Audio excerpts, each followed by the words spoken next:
Good morning. पहला जो सूत्र था वो ये था कि जो हमारी काम की ऊर्जा है उसको रोका हुआ है हमारी सभ्यता ने, संस्कृति ने, हमने। तो इस वजह से प्रेम पैदा नहीं हो रहा है। अब दूसरा सूत्र ये है कि सभ्यता और संस्कृति ने ही हमारे भीतर एक जो मैं का भाव है उसको प्रगाढ़ कर दिया है। बुरे लोग तो बोलते ही हैं कि मैं हूँ, लेकिन जो अच्छे लोग होते हैं, जो खुद को सन्यासी, संत, महात्मा कहते हैं, वो और जोर से बोलते हैं कि मैं हूँ। तो ये जो मैं है ना, ये रुकावट है प्रेम के पैदा होने में। अब जैसे एक कुआं है। अब कुएं को हम खोदते हैं, जमीन को हम खोदते हैं उसमें, तो उस जमीन में तो सभी जगह पानी है ही ना।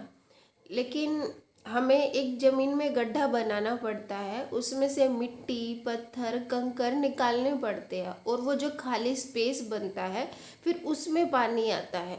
इसी तरह हमारा अस्तित्व भी है, हमारा होना भी है। अगर हम अपने ईगो को, अपने अपने अहंकार को, हमारा जो झूठा ज्ञान है हमारे होने को, अगर हम इसको हटा दें, अगर हम ये सारा कंकड़ पत्थर साफ कर दें, तो हमारे भीतर भी एक खालीपन बच जाता है, और उस खालीपन में ही प्रेम पैदा होता है। जैसे कुएं में पानी आता है ना, ऐसे ही हम भी अगर अपने ईगो को बीच से हटा देते हैं तो हमारे भीतर भी प्रेम का झरना बहने लग जाता है। तो हमारा जो ये होना है, मैं जिसको हम बोलते हैं, अगर हम इसकी दीवार को बीच से हटा देते हैं तो हमारे भीतर प्यार पैदा हो जाएगा। लेकिन जब तक हमारी आइडेंटिटी है, जब तक मैं हूँ, तब तक जो दूसरा है वो भी खड़ा रहेगा। और भले दो इंसान साथ में बैठ जाएं, शरीरों को आपस में गले लगा ले, छाती से छाती गले लगा ले, लेकिन फिर भी उनके बीच जो दूरी है वो बनी रहती है। फिर भी वो एक दूसरे में मर्ज नहीं हो पाएंगे, क्योंकि जो मैं हूँ, मैं कहूँगा कि मैं हूँ, दूसरा भी ऐसे ही बोलेगा कि मैं हूँ। तो दो मैं की दीवार खड़ी हो गई। जब तक वो मैं की दीवार नहीं गिरेगी तब तक हम दूसरे के साथ नहीं मिल पाएंगे।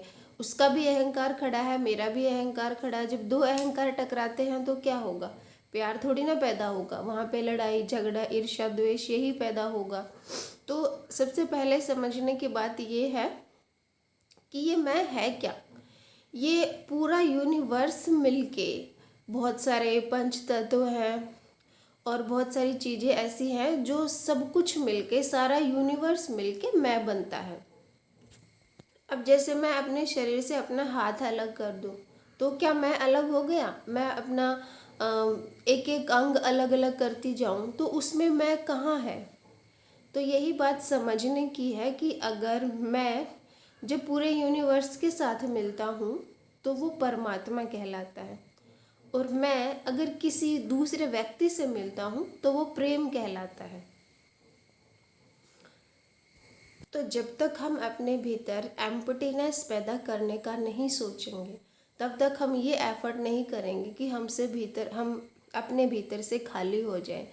जब तक शून्यता हमें अपने भीतर अनुभव नहीं होगी, तब तक हम किसी दूसरे व्यक्ति के साथ नहीं मिल सकते। दो शून्यताएं होंगी तो वो एक दूसरे में मर्ज हो जाएंगी, पिघल जाएंगी, मिल जाएंगी।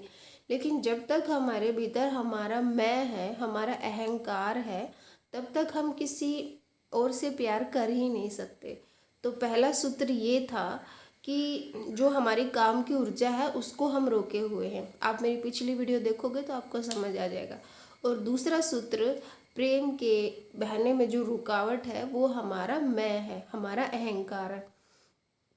तो साधना और मेडिटेशन इसलिए किए जाते हैं कि हम हमारी जो झूठी आइडेंटिटी है ना, जो हमने बचपन से पकड़ रखी है, हमारे पैदा होने से समाज ने, सभ्यता ने, संस्कारों ने हमारे पकड़ा रखी है, तो वो जो झूठा हमारा होना है उसको समाप्त करना है। आप बैठ के सोचिएगा कि मेरे शरीर में मैं कहाँ हूँ। आपको कहीं पे भी नहीं मिलेगा। ये जो मैं है, ये जो हमारा होना है, ये सारे यूनिवर्स का जोड़ है।